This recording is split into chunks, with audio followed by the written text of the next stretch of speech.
kwa kirefu, na amesema ya kwamba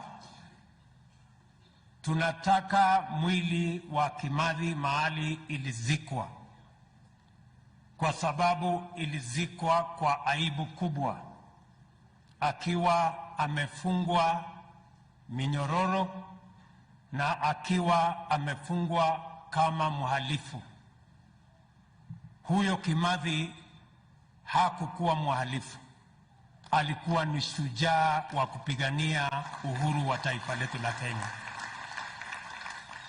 Na mimi nakubaliana na nyinyi, na sio nyinyi peke yenu mtaenda kutafuta mahali huyo muungwana shujaa wetu alizikwa. Serikali ya Kenya itaungana na nyinyi tutafute alizikwa, na hiyo aibu tumpatie heshima inayotoshana na shujaa ambaye alipigania uhuru wa taifa letu la Kenya.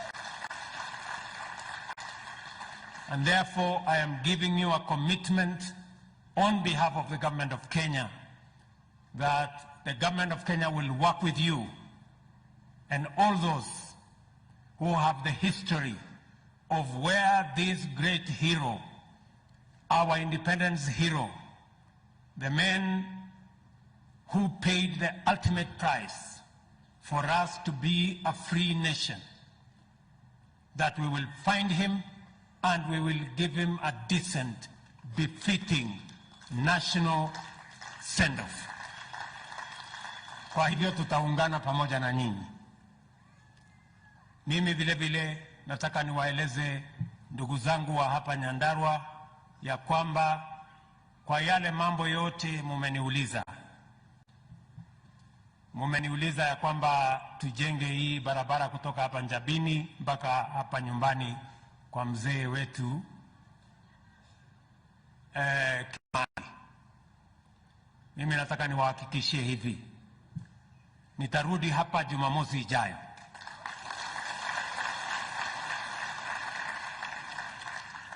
Jumamosi kama leo, next week, nilikuwa nimepanga ya kwamba nitakuja hapa Njabini kuanzisha ile barabara ya kutoka Njabini